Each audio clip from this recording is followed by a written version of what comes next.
Okay, hi everyone. This is lesson number one of the Sikwenchu language.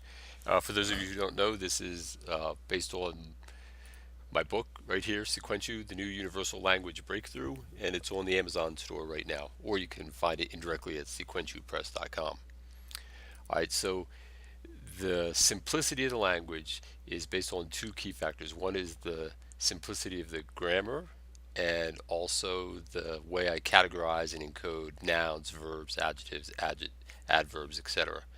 So between the combination of the two, it makes it extremely efficient, and it enables you to get up to speed so you can start speaking within 4 to 7 weeks. And so I'm going to give you the basics right here. In fact, all the lessons will be in series. I'll put them in the title so you'll be able to follow along. And then the reason I have it in a 3D environment here is because concurrently I'm building an entire Sikwenchu world that I can navigate with all the proper nouns and the vocabulary and things as we go. And it's easy for me to work in here anyway. All right, so what we have in here is we have Yanadasa and Medivali. These are two women in the story, and Yanadasa and Medivali are really good friends. They just never do anything without each other.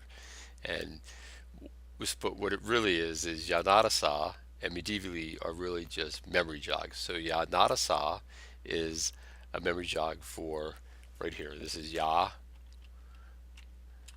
which is really just, whoops, let's do it this way, is I, and Na is you, and Sa, Ta is he, and Sa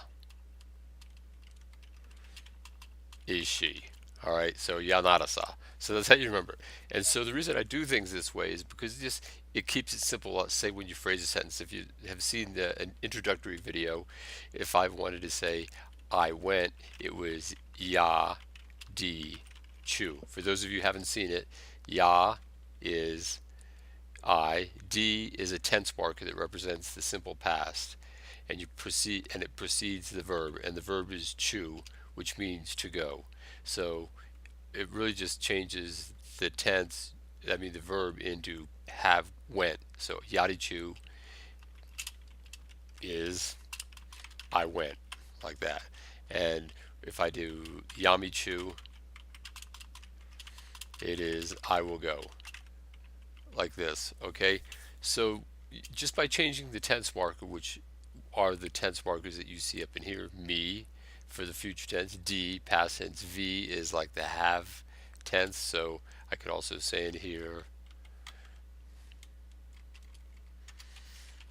Yavichu is I have gone, like that. All right, so the verb itself never changes, and the beauty of that is that you can just by coming into here and changing the verb, like there's another verb called shui. It means to study. It's from Chinese, kind of not quite pronounced the exact same way, but it's similar. Yadi shui means I studied, like this. Or down here I could do yavi shui, I have studied, like that. So very simple in the way it's designed. And so then when we come up here to look at these pronouns here for ya, nada, sa, I'll keep it simpler so I can get these in here. I'll just take these out and start all over on these. So then for the plural forms, it's yan, which is we, nan is you, like you all. I've lived in Oklahoma. We say you all down there sometimes. I'm in Colorado right now. Tan is they, masculine, and san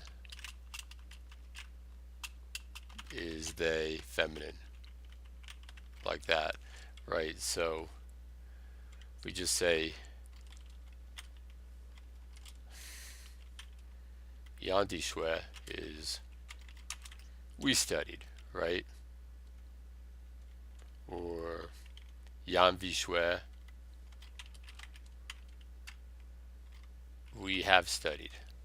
Like that. So very straightforward. The whole language is like this. There's a lot of very simple patterns to recall, in addition to the categorization of the nouns and the verbs, etc. That's where the real power comes in. Well, the grammar is very powerful because it's very simplified, but the categorization makes all the difference in the world, because even if you conquer grammar, regardless if it's in French, Spanish, Japanese, whatever, even once you've conquered the grammar, then you still have to remember thousands and thousands and thousands of words at an instant. And that's really hard to do. Well, it is, except not in Sikwenchu. So that's the difference. And I'll be showing you these words as well.